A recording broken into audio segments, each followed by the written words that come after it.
अस्सलाम वालेकुम। सबको करता हूँ यार, लिफ्ट ही नहीं कराते। अस्सलाम वालेकुम। जी अल्हम्दुलिल्लाह ठीक ठाक। दुरूद शरीफ पढ़ लें।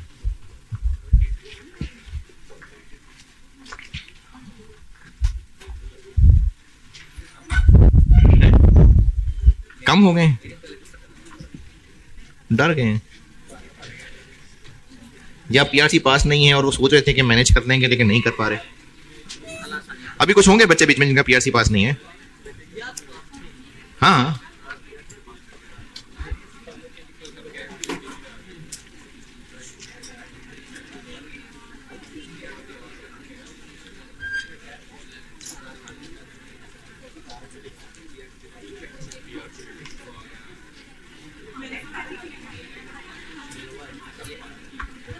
आप लोगों को अपनी जिंदगी में बहुत सारी चीजों से शिकायतें होंगी, बल्कि हर एक से ही शिकायत होगी। किसी को अपने माँ बाप से शिकायत होगी, नहीं, सबको अपने माँ बाप से शिकायत होगी, सबको अपने बहन भाइयों से भी शिकायत होगी। और उन शिकायतों में एक शिकायत यह भी होगी कि आप जैसे टैलेंटेड इंसान उस घर में पता नहीं कैसे पैदा हो गया, तो वो लोग ना आपको समझ नहीं पा रहे।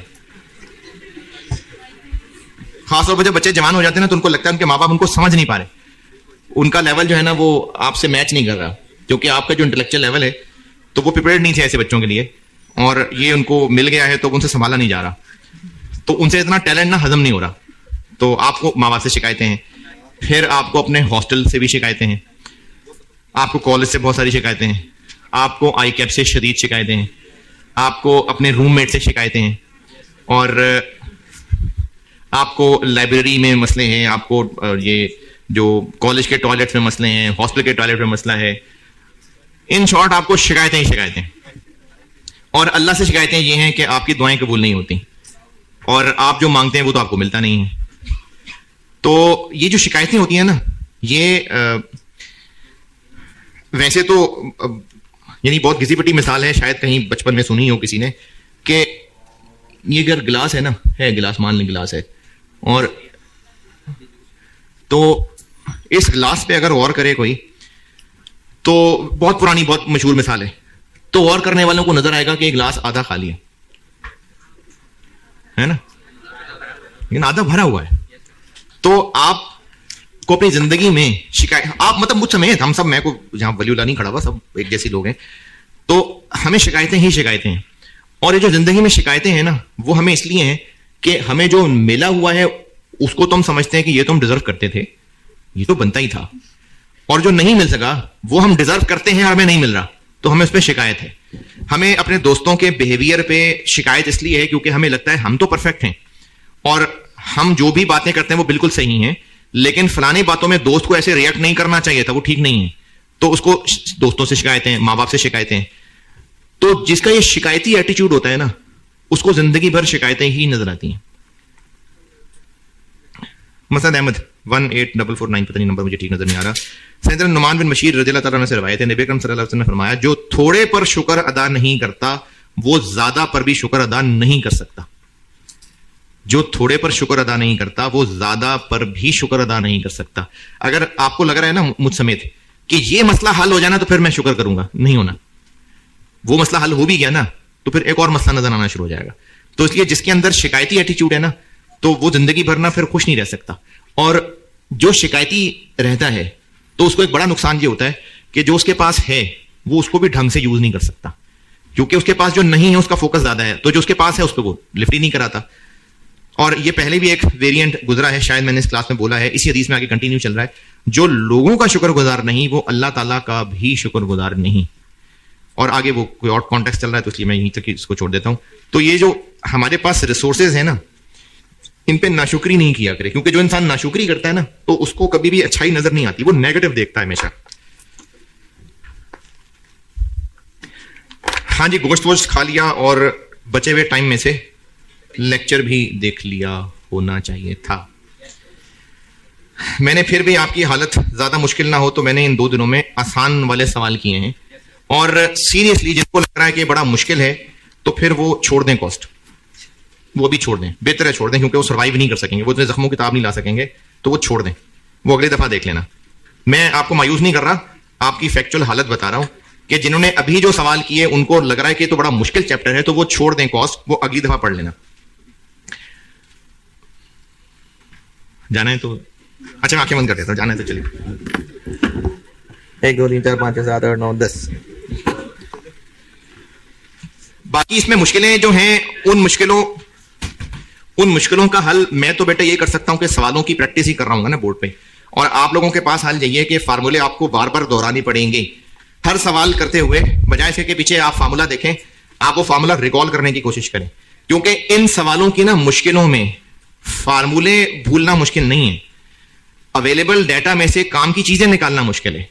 तो जब बच्चे फार्मूलों को नहीं याद करते तो फिर वो इन सवालों को फिर ज्यादा मुश्किल समझते हैं। हालांकि मेरा अपना जाती ख्याल यह था स्टूडेंट कि वेरिएंस पास करवाने वालों सवालों में से है, यानी ये नंबर देने वालों में से है। आल्दो के इसके एक दो सवाल बहुत टफ भी रहे हैं, बहुत टफ, जैसे वो इन्वेंटरी मैनेजमेंट के लेक्चर अगर किसी ने लिए हैं तो 2023 के दोनों सवाल मुश्किल थे, लेकिन ओवरऑल नहीं थे। चले ठीक है, मैंने सिस्टमेटिकली पढ़ाया था तो शायद ना लगे वो मुश्किल, लेकिन बहरहाल मुश्किल थे।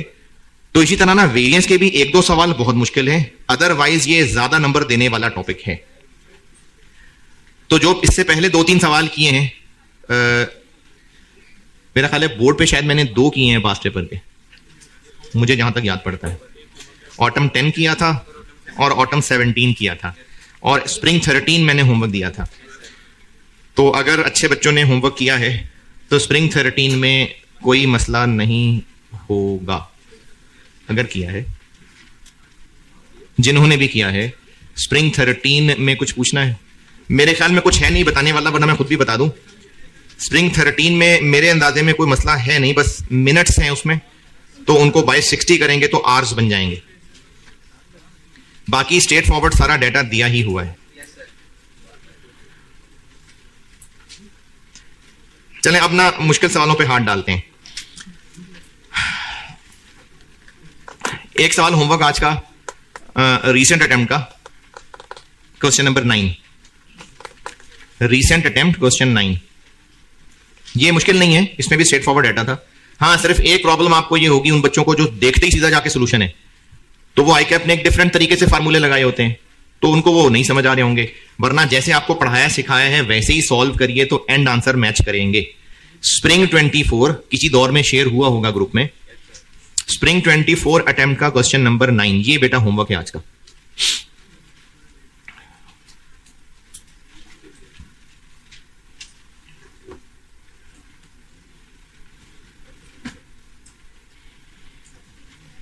ठीक है, स्प्रिंग 24 अटेम्प्ट का क्वेश्चन 9 होमवर्क है। जो लोग किताब में ढूंढ रहे हैं ढूंढ के शर्मिंदा होंगे, किताब में नहीं है, ये रीसेंट अटेम्प्ट है, मैंने अलग से कहीं ग्रुप में शेयर करवाया होगा किसी दौर में।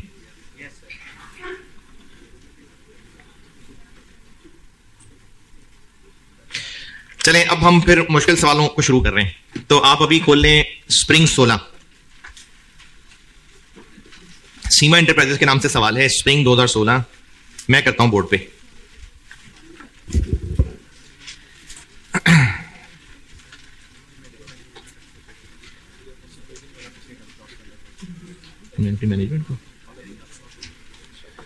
इन्वेंटरी मैनेजमेंट के लेक्चर पूरे हो गए हुए हैं, तो फिर उसका टेस्ट दे दें इस हफ्ते।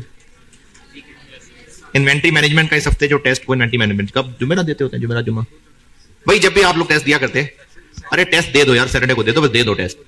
इस हफ्ते में इन्वेंटरी मैनेजमेंट का टेस्ट। Okay sir. शाम को याद कराना, अभी इस क्लास के बाद दोबारा याद कराना, देखता हूं। स्प्रिंग 16 पढ़ लें बेटा, मैं करता हूं। सीमा एंटरप्राइजेस के नाम से सवाल है, स्प्रिंग 16, मैं करता हूं बोर्ड पे।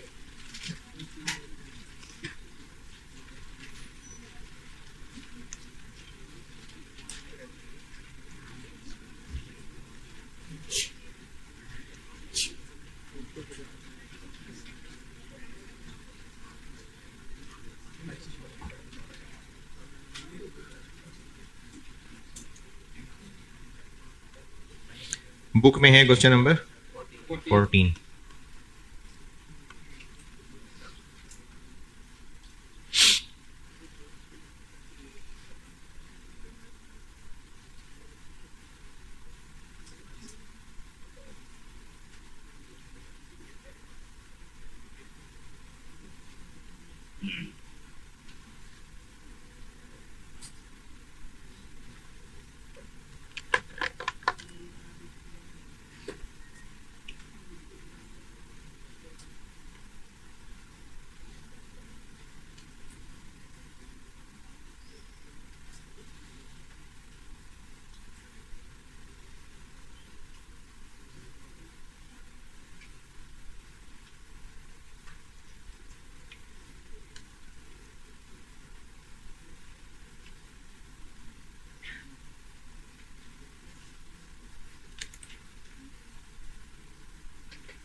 जी पढ़ लिया होगा।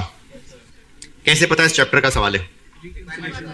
रिक्वायरमेंट से बजटेड प्रॉफिट को एक्चुअल प्रॉफिट से रिकंसाइल करना है यूजिंग रेलेवेंट वेरिएंसेस, और मार्जिनल कॉस्टिंग ये रिक्वायरमेंट में लिख दिया है, ऊपर भी लिखा हुआ है। तो इससे पता चल रहा है कि चैप्टर का सवाल है। जो मैंने कल मतलब पिछली क्लास में वो सवाल पूरा किया था ना, ऑटम 10 वाला, उसमें रिकंसिलिएशन करते हुए बजटेड प्रॉफिट कैलकुलेट किया था, क्योंकि स्टार्ट करनी थी रिकंसिलिएशन, और फिर उसके बाद जो एंड आंसर निकला था सिर्फ दिल की तसल्ली के लिए क्रॉस चेक करवाया था आपसे। उस सवाल में ना सिर्फ रिकंसिलिएशन रिक्वायर्ड थी, तो रिकंसिलिएशन बनानी थी और बजटेड प्रॉफिट से चूंकि स्टार्ट करनी होती है तो बजटेड प्रॉफिट तो निकालना बनता ही था, लेकिन उस सवाल में एक्चुअल प्रॉफिट जरूरी था निकालना? नहीं, क्योंकि रिकंसिलिएशन बन गई, वो तो खुद तसल्ली के लिए निकालना था। लेकिन इस सवाल की रिक्वायरमेंट ए वो बजटेड प्रॉफिट और एक्चुअल प्रॉफिट कैलकुलेट करने को कह रहा है। अगर सिर्फ रिक्वायरमेंट बी ही होती बस, तो हम बजटेड प्रॉफिट निकालते और रिकंसिलिएशन बना देते, लेकिन रिक्वायरमेंट ए में उसने बजटेड और एक्चुअल प्रॉफिट दोनों कैलकुलेट करवाए हैं। तो रिक्वायरमेंट में पूछा है, इसलिए अब वो ऑफिशियली कैलकुलेट करने पड़ेंगे। इस चैप्टर का सवाल है कि नहीं, ये रिक्वायरमेंट से पता चल जाया करता है, और अगर इस चैप्टर का है तो फिर हमें मार्जिनल है कि एब्जॉर्प्शन है ये ढूंढना होता है, वो भी पता चल गया। तो सवाल सॉल्व करते हैं। दोनों तरीके ठीक हैं। रिकंसिलिएशन रिक्वायर्ड है तो सॉल्यूशन के शुरू में रिकंसिलिएशन लाएं, वर्किंग्स में वेरिएंस निकालें, और ये भी सही है कि आप फ्लो में चलें, वेरिएंसेस निकालते जाएं और एंड पे हेडिंग देकर रिकंसिलिएशन बना लें। और इसी तरह से पार्ट ए, क्या उसने कहा है प्रिपेयर इनकम स्टेटमेंट, यानी कोई स्टेटमेंट मांगे? नहीं, कहा है कंप्यूट। तो ये भी ऐसे ही कर सकते हैं कि आप मेन सॉल्यूशन में प्रॉफिट कैलकुलेशन दिखाएं, कोई वर्किंग करनी है तो वर्किंग्स में, और ये भी कर सकते हैं कि बस सवाल फ्लो में चलाते जाएं, जब सारी फिगर्स कैलकुलेट कर लें तो एंड पे हेडिंग दे देंगे एक्चुअल प्रॉफिट, तो पार्ट ए का आंसर हो जाएगा। प्रेजेंटेशन दोनों सही है। तो इन दोनों पार्ट ए और पार्ट बी के लिए हम पहले सारी कैलकुलेशंस कर लेते हैं, फिर हेडिंग देके पार्ट ए और बी प्रेजेंट कर देंगे। अच्छा, वैसे तो अभी पहला सवाल करा रहा हूं चूंकि मुश्किल वाला, तो अभी तो आपको शायद अजीब लगे कि हमें कैसे पता चलेगा कि पहले कौन सा करना है, इसलिए मैं खुद बता रहा हूं कि पार्ट ए और बी की तमीज छोड़ के पहले हम सारे वेरिएंसेस कैलकुलेट करते हैं। जब हम सारी मेहनत कर चुके होंगे ना, फिर मैं आपको पार्ट ए कैलकुलेट करके दूंगा तो सारी वर्किंग्स पीछे हो चुकी होंगी। वरना इस सवाल को करते हुए स्टूडेंट अगर पार्ट ए पहले करने की कोशिश करेगा तो उसमें इतनी सारी मुश्किलें हैं जो 6 नंबर की लगेंगी कि तो बहुत ज्यादा है। तो इसलिए पहले हम सारी कैलकुलेशंस करते हैं, फिर रिक्वायरमेंट ए बनाता हूं। बहुत लंबी बात बोल दी मैंने।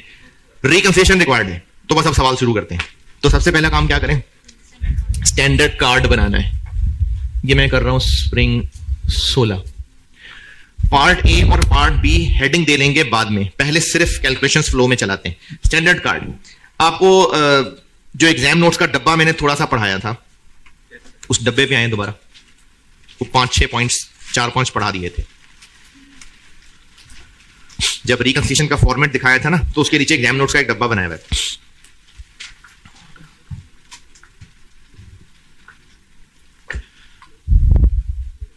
पहुंचे? स्टैंडर्ड कार्ड कब बना रहे होते हैं और बजट कब बना रहे होते हैं? यानी ये दोनों काम इकट्ठे ही बन रहे होते हैं, तो इसका मतलब दोनों कॉमन इंफॉर्मेशन से बन रहे होते हैं। इन नोट्स में से नोट नंबर 2 पढ़ ले।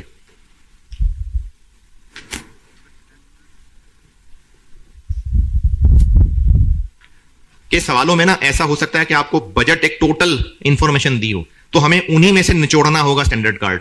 तो उसी को अगर पर यूनिट कर देंगे तो उससे हम स्टैंडर्ड कार्ड बना सकते हैं। अब इस सवाल में आइए, तो आपको शुरू में क्या दिया हुआ है? बजट का डेटा दिया हुआ है, अब उसमें टोटल सेल्स, टोटल कॉस्ट्स वगैरह आ रही हैं। अब उसी टेबल में से ही निचोड़ के ना स्टैंडर्ड कार्ड बनाना पड़ेगा।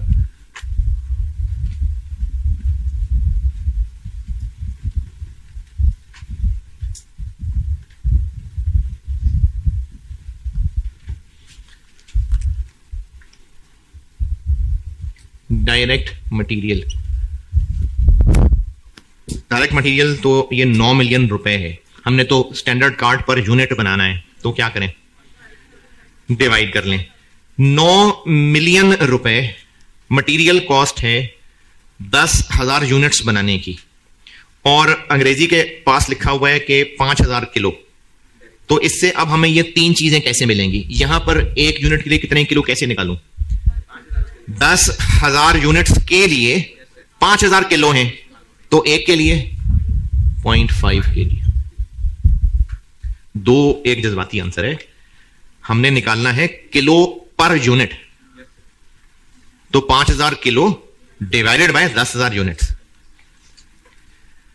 ये कैसे निकालें? 9 मिलियन 5,000 किलो की है, तो एक किलो की कितनी? 1800, और this into this 900।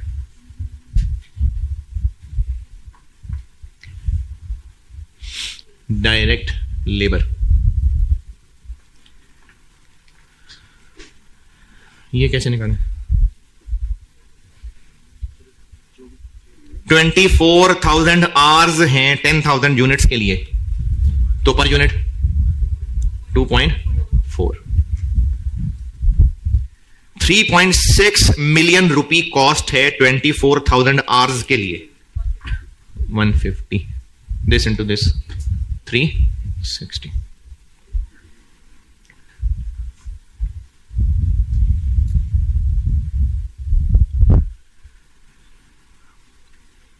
$2,000 machine hours हैं 10,000 यूनिट्स बनाने के लिए,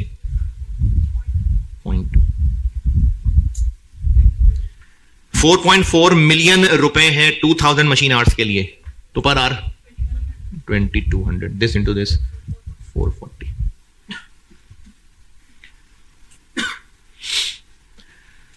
अगर सिर्फ कॉस्ट वेरिएंसेस निकालने होते तो काफी है, लेकिन सेल वॉल्यूम वेरिएंस भी निकालना है।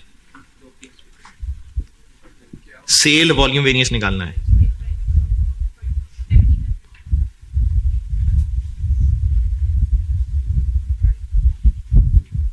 $25 मिलियन 9,800 यूनिट्स हैं।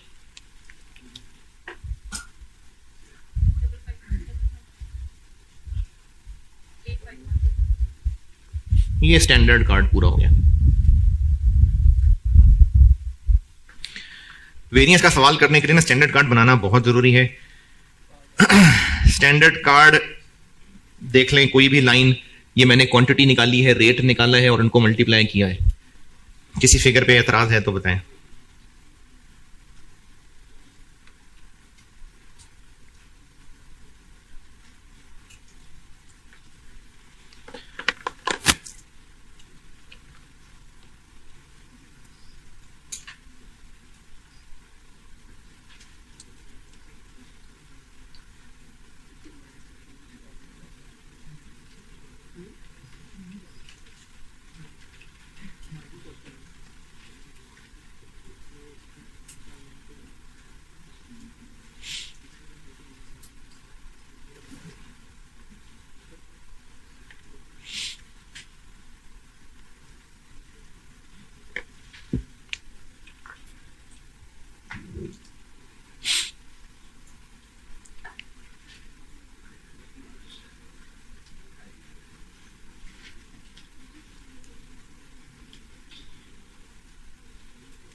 अच्छा, वो ना मुझे वो ऑनलाइन वाले ग्रुप में एक बच्चे ने रिक्वेस्ट की थी, तो आप लोग भी, बॉयज की बात कर रहा हूं, बॉयज बात ध्यान से सुन लें और ये रिकॉर्डिंग में भी सुन रहे होंगे।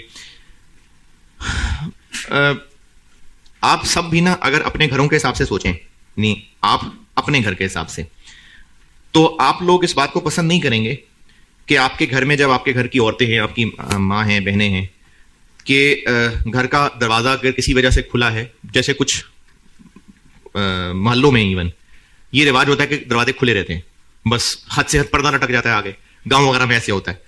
तो बॉयज अगर इस बात को अपने हिसाब से सोचें तो ये अच्छी फीलिंग है कि आपके दरवाजे से कोई अंदर झांके? नहीं है ना, अच्छी फीलिंग नहीं है, क्योंकि घरों के अंदर जो औरतों का रहना है वो पर्दे का वो इंतजाम नहीं है जिस तरह से बाहर होंगी, तो इस बात को पसंद नहीं किया जाएगा कहीं। इसी तरह से अगर कोई आपके घर में कहीं से झांके, चाहे वो छत पे चढ़ के झांके, चाहे वो दीवार से झांके, तो ये अच्छा नहीं है। अगर आप ब्रॉड माइंडेड हैं, जिनको लगता है कि कोई बात नहीं सर चिल, तो फिर इसको ब्रॉड माइंडेड नहीं, इसको बेगैरती कहते हैं, लेकिन नॉर्मली होते नहीं हैं बेगैरत, तो इसलिए आपको ये बात अच्छी नहीं लगेगी। लेकिन जब आप शहर से बाहर आ जाते हैं ना और हॉस्टल में रहना शुरू कर देते हैं, तो फिर आप इन चीजों को उस तरह सोचते नहीं हैं, और आप लोगों को लगता है कि भाई हम रह रहे हैं तो हमारे नेबर्स को अगर हमसे कोई मसले हैं तो वो उनका मसला है, हमारा क्या मसला है।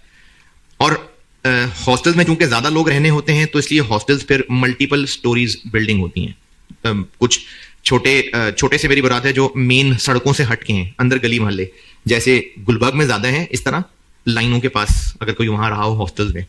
जीटी का मुझे अंदाजा नहीं है, तो 3-3, 4-4 मंजिलें भी लोगों ने बनाई हैं। अब जब बच्चे वहां रह रहे होंगे ना, और चूंकि वो बनाई ही 3-4 मंजिलें 3-4 मरले के घर के अंदर, तो वेंटिलेशन का प्रॉब्लम तो होगा। तो वो बच्चे क्या करते हैं, वो फिर छत पे चढ़ जाते हैं और वो छत पे फिर चले फिरेंगे। और जिस तरह से आप हॉस्टल में रह रहे हैं, आपको भी पता आप किन कपड़ों में रह रहे हैं हॉस्टल के अंदर, जिस तरह से आप चिल माहौल में हॉस्टल में रह रहे हैं, तो जब बच्चे बालकनी में या छत पे होंगे तो आपकी ना नजरें पड़ेंगी बाकी घरों के अंदर। अब जब साथ वाले घरों में नजरें पड़ रही होंगी तो आप में से कुछ लोग तो जान जान के देख रहे होंगे और रात को स्पेशली जा रहे होंगे, कुछ जो है वो दूरबीनों का इस्तेमाल भी कर रहे होंगे, है ना, कमीने हैं, हंस रहे हैं ना, कमीने हैं बीच में, और कुछ जान के देख नहीं रहे लेकिन वो इस चीज को बॉदर नहीं कर रहे, यानी वो सिगरेट पीने के लिए छत पे टहल रहे हैं या वैसी शाम में हवा बेहतर है तो टहल रहे हैं। बेशक वो खुद झांक नहीं रहे हैं, लेकिन उनका ऊपर छत पे खड़े होना नीचे घरों को नजर आ रहा है, और जो नीचे घर में लोग मौजूद हैं वो आपकी तकवे को नहीं जानते हैं कि आपकी नजरें इधर नहीं है, आप उन्हें चलते फिरते नजर आ रहे हैं, लेकिन उनको नहीं पता बहुत मुत्तकी इंसान है तो आप अपनी नजरों की हिफाजत कर रहे हैं, तो उससे वो लोग मुश्किल में आ रहे हैं। तो इन शॉर्ट ये लड़के जब हॉस्टल में रहते हैं ना और वो छतों पे या जो भी टेरेस है उसमें चल फिर रहे होते हैं, तो बेटे आपके ना आसपास के घरों में नजरें पड़ती हैं और इससे वो लोग मुश्किल में आते हैं। तो इसलिए आपको नसीहत है, गुजारिश है कि आप ना ये छतों पे ना चढ़ा करें, क्योंकि अगर आपके छत पे चढ़ने से आपके नेबर्स अफेक्ट हो रहे हैं तो फिर उनकी पर्दे का ख्याल रखना ये फिर नेबर की जिम्मेदारी है। तो इसलिए बच्चे जो हॉस्टल्स में रहते हैं और वो छतों पे चढ़ के हमसायों के पर्दे का ख्याल नहीं रख रहे, तो वो ऐसे बेटे ना करें। मैं उम्मीद करता हूं कि आप में से सारी कमीने नहीं है, कुछ वो होंगे जिन्होंने इस बात को कभी इस एंगल से सोचा नहीं होगा, तो इसलिए मैंने कहा कि मैं पब्लिकली बता देता हूं ये बात, ताकि आप इस एंगल से भी देख लें। तो आपका छत पे चढ़ना, आपकी बेशक किराए की जगह आपने उसको किराया देके हासिल कर लिया, अब आप चले फिरें, कोई लीगली रोक तो नहीं सकता आपको, लेकिन फिर इथिकली ही बता रहा हूं कि जब दूसरों के घरों में नजर पड़ती है ना तो फिर वो अच्छा नहीं लगता, तो उसका बेटे ख्याल कर लिया करो।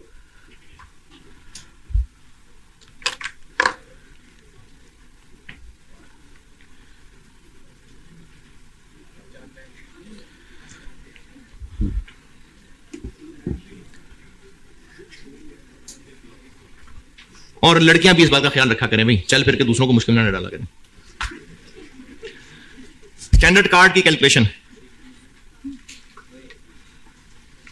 स्टैंडर्ड कार्ड की कैलकुलेशन में बताएं कोई एतराज तकलीफ है तो।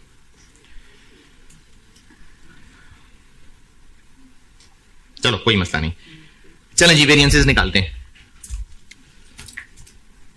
Cell price variance, sale price variance का formula actual price into actual quantity sale minus standard price into actual quantity sale. और ये क्या चीज होती है, ये एक्चुअल सेल्स हैं।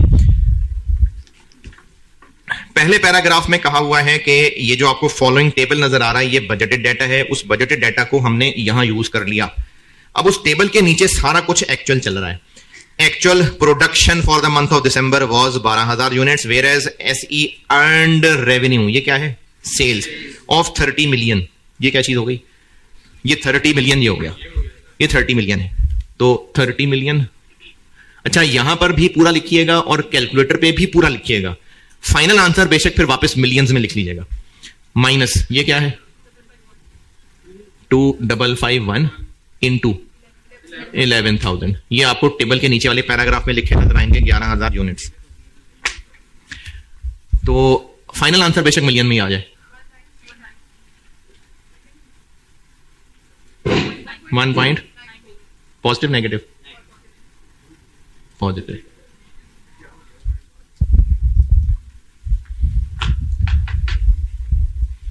उसने बजट भी सारा मिलियन में दिया हुआ ना, तो इसलिए फाइनली बेशक हम मिलियन में ही रह लेंगे, लेकिन फार्मूले की हद तक आप टोटल फिगर लिखा करें। सेल वॉल्यूम वेरिएंस,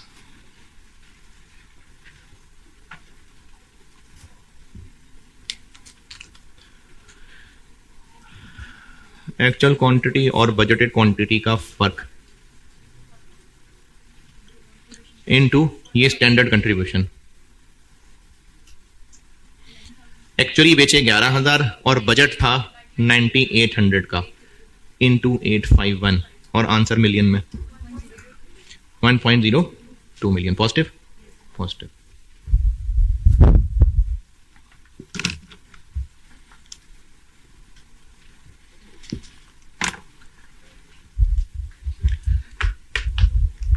चलो सही नहीं,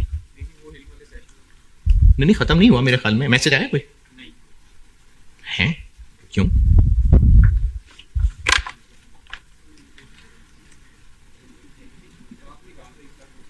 नहीं, ईद के बाद भी एक वीक था। एक मेरा ख्याल है फिर रोटी छोटी रखनी है, वो फिर आप लोग इंटरेस्टेड नहीं होंगे, वो रहने दें।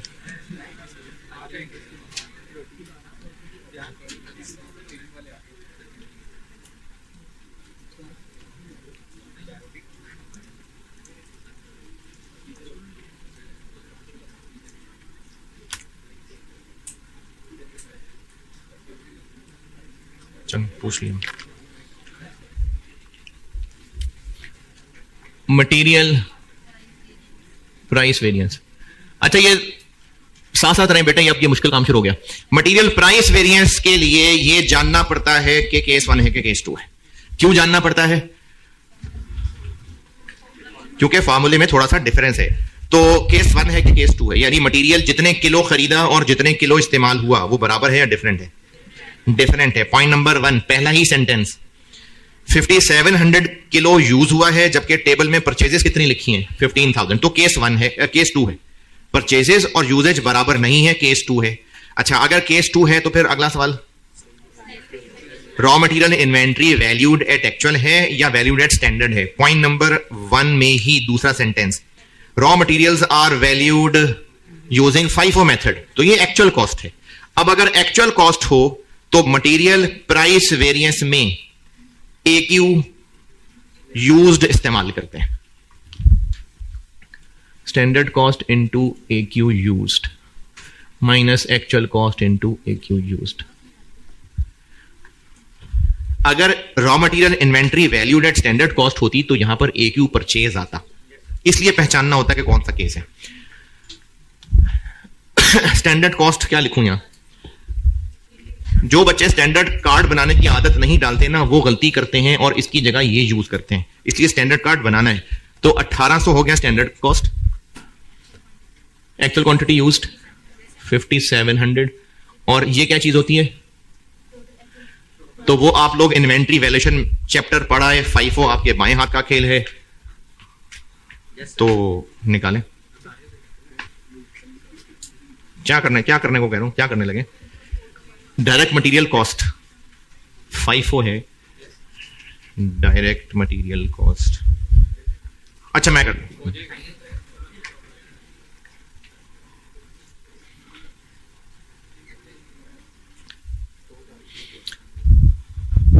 ओपनिंग 3000 किलो थे, वो इस्तेमाल हुए होंगे, हाँ FIFO मेथड है, और 15,000 में से 2700 किलो इस्तेमाल हुए होंगे।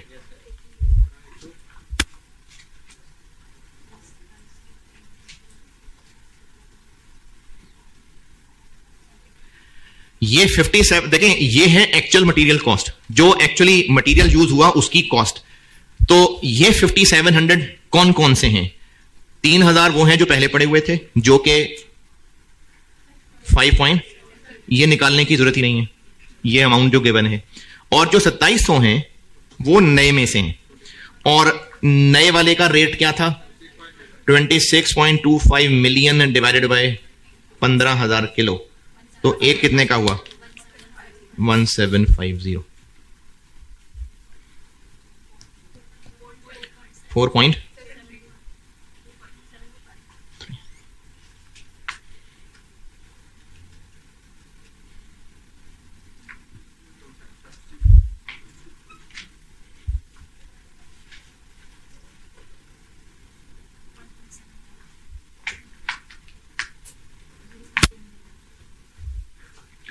पॉइंट पॉजिटिव नेगेटिव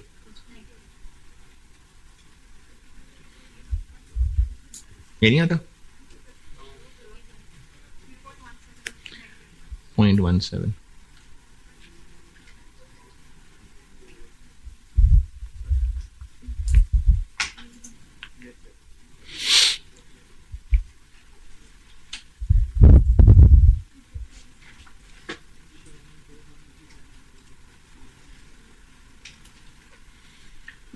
कल है भाई, आज नहीं कल है।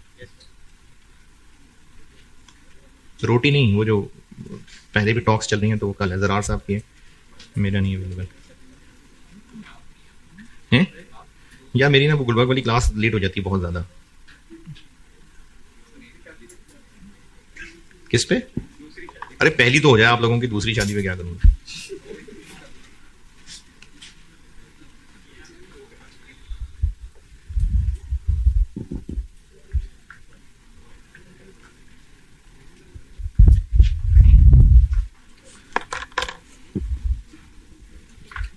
किसी के अम्मी अब्बू ने कहा तो नहीं कि इससे दूर रहो।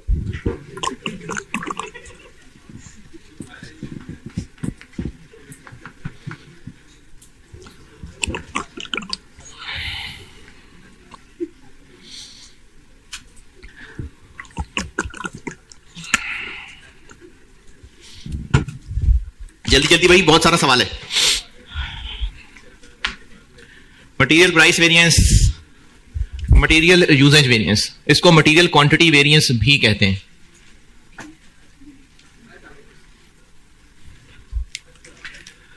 Standard cost into actual quantity used minus standard हो SQ minus SC into actual quantity used. 1800 into SQ कैसे निकालते हैं? SQ और SH कैसे निकालते हैं? जितनी एक्चुअल प्रोडक्शन हुई इनटू ये। तो एक्चुअल प्रोडक्शन कितनी हुई? 12,000 यूनिट्स।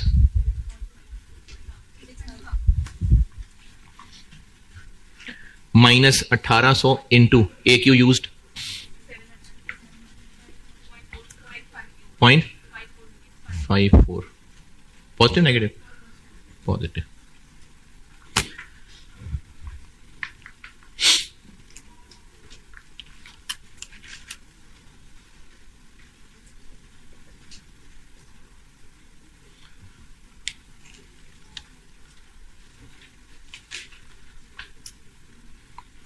नोट करने की स्पीड तेज रखना यार, मैं सवाल पूरा करूं तक।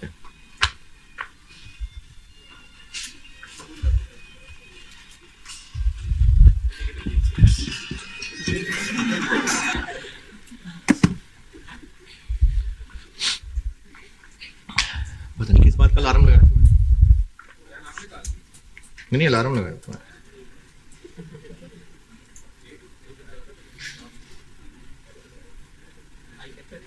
हाँ हाँ हाँ, वो मीटिंग के लिए अलार्म लगाया था।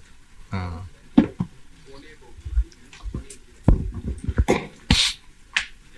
लेबर रेट वेरिएंस के लिए देखना पड़ेगा कि लेबर का कौन सा केस है।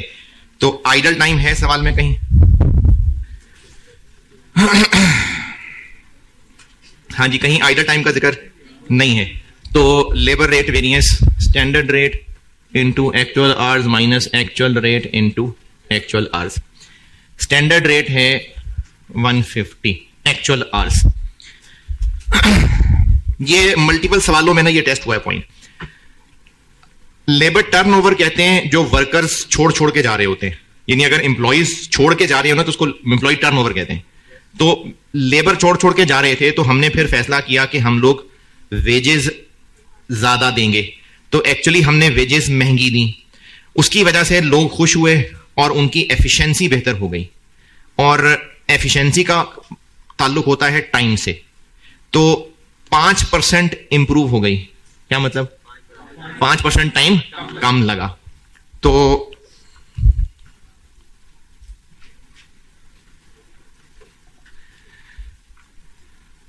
एक यूनिट के लिए लगना चाहिए था कितने घंटे, लेकिन इतने लगे 2736 0।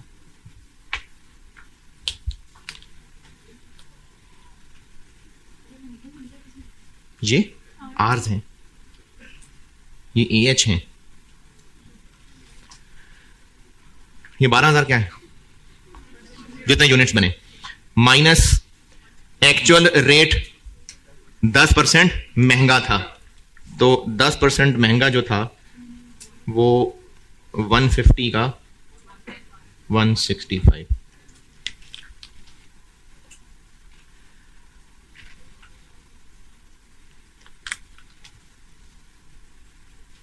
जी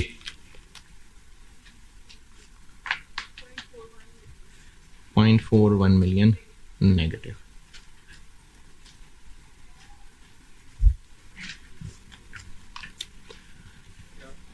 लेबर एफिशिएंसी वेरिएंस,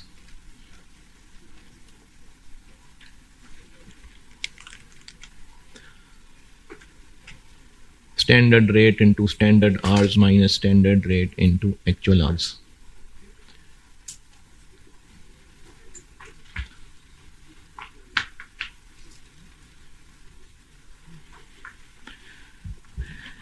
SH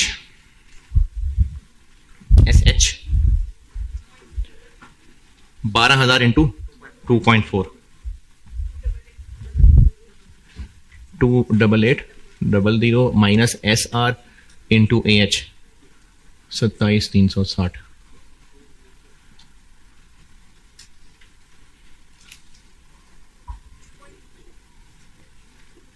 जी 2 पॉजिटिव।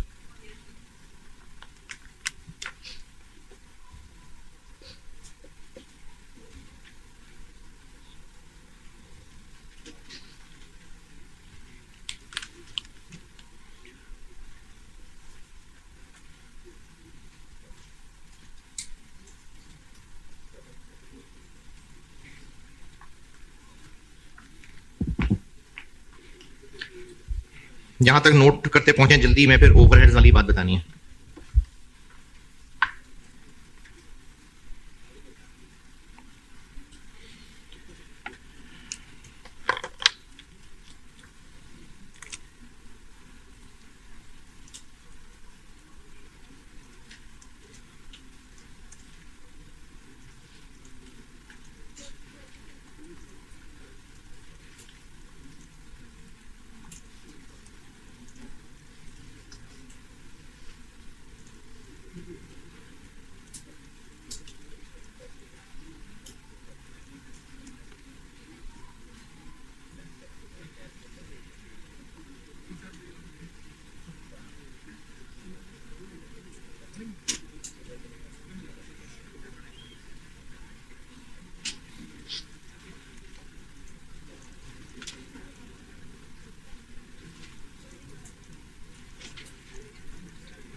यहां तक noted?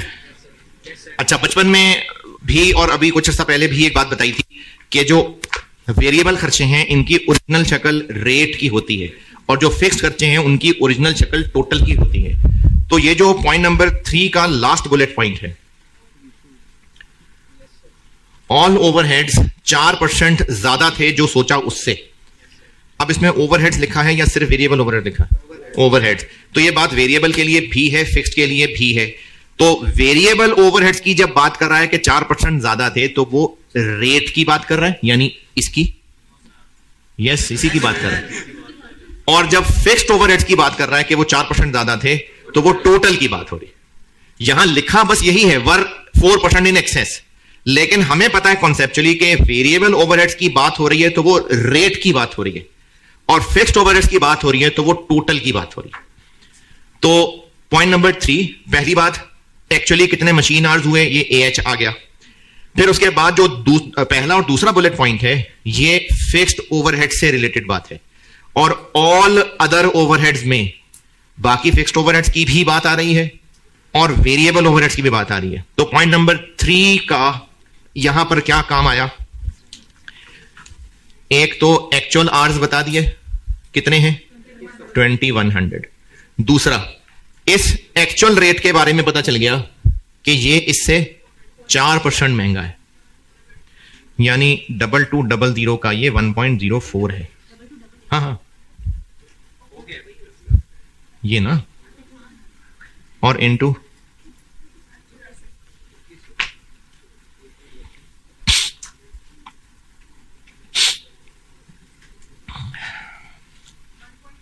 One point 0.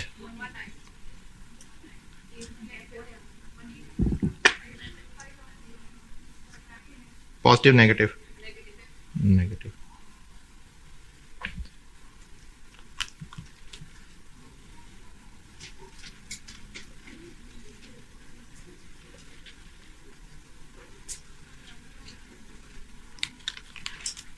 Standard rate into standard hours minus standard rate into actual hours. Standard rate है 2200। SH कैसे निकलेंगे, 12,000 यूनिट्स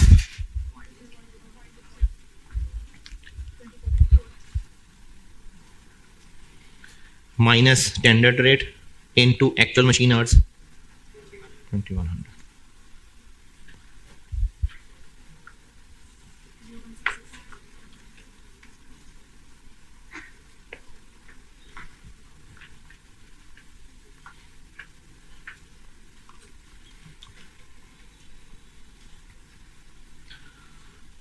और last variance fixed overheads spending variance. Marginal costing है, इसलिए fixed overheads का सिर्फ स्पेंडिंग वेरिएंस होता है, वॉल्यूम वेरिएंस नहीं होता। और स्पेंडिंग वेरिएंस होता है budgeted minus actual.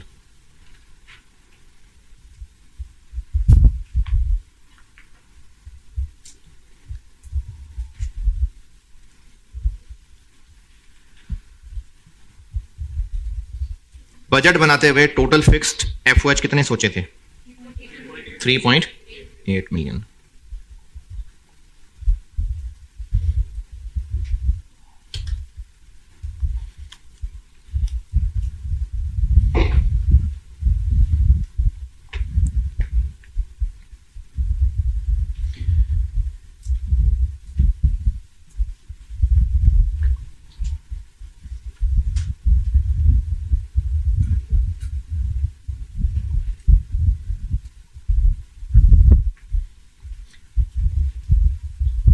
Point number 3 समझा रहा हूं, details of overheads are as under.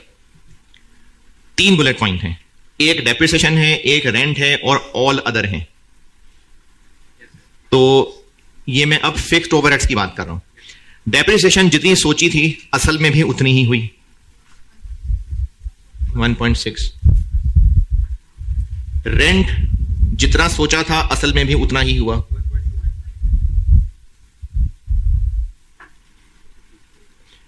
All other जितने सोचे थे उससे 4% महंगे हुए। तो अदर थे कितने 3.8 में से इसके और इसके अलावा बाकी रह गए 1। तो वो जो 1 थे वो 4% महंगे हुए।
फारिग मतलब रूटेड।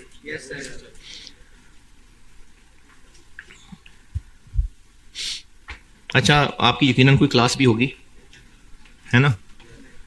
तो चलें, जिसने जाना चला जाए। 5-7 मिनट में ना कंक्लूड कर लूँ ये सवाल, क्योंकि कंक्लूड करना ज़रूरी है।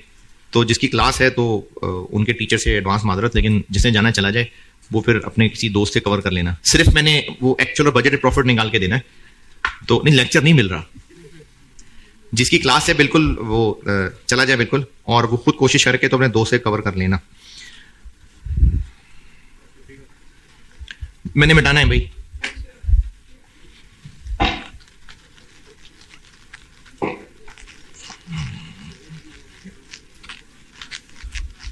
अब ये सारी कैलकुलेशंस जो हो गई ना, अब हम हेडिंग देके ताकि पता चले उसको कि अब ये सॉल्व सॉल्यूशन हो रहा है। पार्ट ए, बजटेड प्रॉफिट और एक्चुअल प्रॉफिट कंप्यूट करने को कहा है। बजटेड प्रॉफिट ये तो ब्रैकेट में ही हो जाएगा, बजटेड प्रॉफिट तो ब्रैकेट में हो जाएगा, क्योंकि उसने इनकम स्टेटमेंट बनाने को नहीं कहा, बस कहा है कंप्यूट। तो बजट स्टैंडर्ड को सामने रख के बनता होगा ना, चाहे जो ऊपर टेबल दिया हुआ है चाहे उससे कैलकुलेट कर लें, और चाहे ऐसे ब्रैकेट में कर लें कि 9800 यूनिट्स बेचने का सोचा था। तो ये क्या चीज बनी? बजटेड टोटल कंट्रीब्यूशन, लेकिन हमें तो प्रॉफिट चाहिए।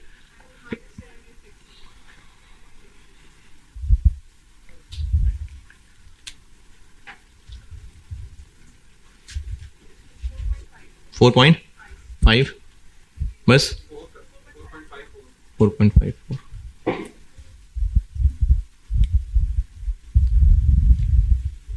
मार्जिनल है इसलिए ये कंट्रीब्यूशन है। इसको मल्टीप्लाई करेंगे 9800 यूनिट से तो टोटल प्रॉफिट नहीं निकलेगा, फिक्स माइनस करेंगे तो प्रॉफिट निकलेगा। और एक्चुअल के लिए ब्रैकेट में मुश्किल है, ये मैं आपको पूरी इनकम स्टेटमेंट ही बना के दिखाता हूं, और ब्रैकेट में क्यों मुश्किल है उसकी वजह भी बताता हूं। एक्चुअल प्रॉफिट के लिए भी ऐसा ही कर लें कि 11,000 यूनिट्स इनटू 851। भाई 851 तो स्टैंडर्ड कंट्रीब्यूशन है, एक्चुअली तो इतना नहीं हुआ, इसलिए आपको असल में total sales, total material, total labour निकालना पड़ेगा। सेल्स कितनी? 30 मिलियन। कॉस्ट ऑफ सेल्स, बल्कि मार्जिनल है ना, तो variable cost of sales. Actual profit हम ऐसे इसलिए नहीं निकाल सकते एक ही ब्रैकेट के अंदर कि जितने यूनिट्स बने उतने बिके नहीं है, क्लोजिंग स्टॉक भी है। और लास्ट सेंटेंस, सवाल का लास्ट सेंटेंस, ओपनिंग तो चलो नहीं है, क्लोजिंग इन्वेंट्री किस पे वैल्यू करनी है? स्टैंडर्ड मार्जिनल कॉस्ट पे। ये रॉ मटेरियल की बात कर रहा है कि फिनिश गुड्स की? फिनिश गुड्स की। तो चूंकि क्लोजिंग स्टॉक भी है ना, इसलिए वन लाइनर कैलकुलेशन नहीं हो सकती, एक इनकम स्टेटमेंट टाइप बनानी पड़ रही है। ओपनिंग फिनिश गुड्स तो नहीं है, डायरेक्ट अच्छा, ये सारी चीजें हम निकाल चुके हैं, मैं जो भी यहां लिखूंगा सब हम कैलकुलेट कर चुके हैं। डायरेक्ट मटेरियल ये,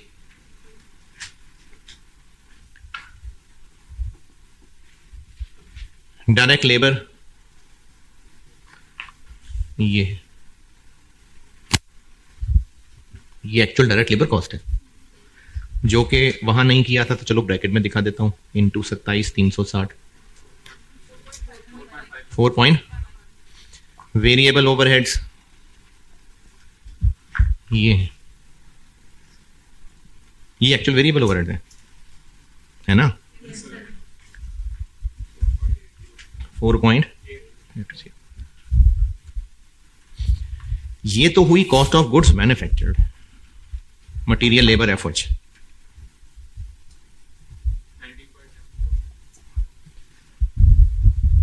ओपनिंग फिनिश गुड्स नहीं है, लेकिन क्लोजिंग तो है, तो ये सीओजीएम है कि ये कॉस्ट ऑफ सेल है? ये सीओजीएम है। कॉस्ट ऑफ सेल के लिए क्या करूं? Closing finish goods minus. कितने क्लोजिंग फिनिश गुड्स हैं? ओपनिंग नहीं थे, 12,000 बनाए, 11,000 बेचे, तो 1000 यूनिट्स हैं। और इनकी कॉस्ट निकालने के लिए कौन सा मेथड कहा हुआ है कंपनी ने? FIFO नहीं, वो रॉ मटेरियल के लिए कहा हुआ है। लास्ट सेंटेंस, कंपनी ने पॉलिसी बनाई हुई है कि फिनिश गुड्स इन्वेंट्री को वैल्यू किया करेंगे 1700 रुपए पे. Inventory is valued at standard marginal production cost 1700.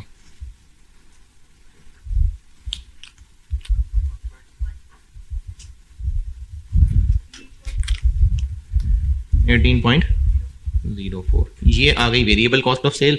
और प्रॉफिट तक जाना है तो फिक्स्ड एफओएच माइनस कर दें 3.84. एक्चुअल प्रॉफिट निकाल रहे हैं ना 8.1.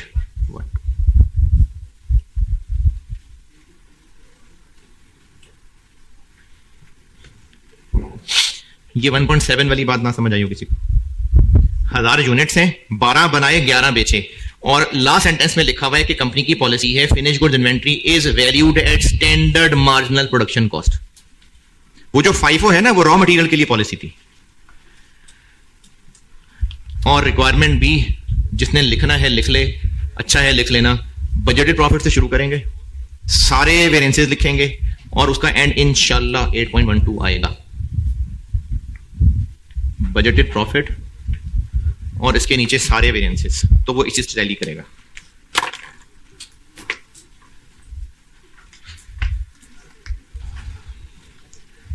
चलो जी, कल और सवालों को हाथ डालते हैं. ठीक है, अल्लाह हाफिज.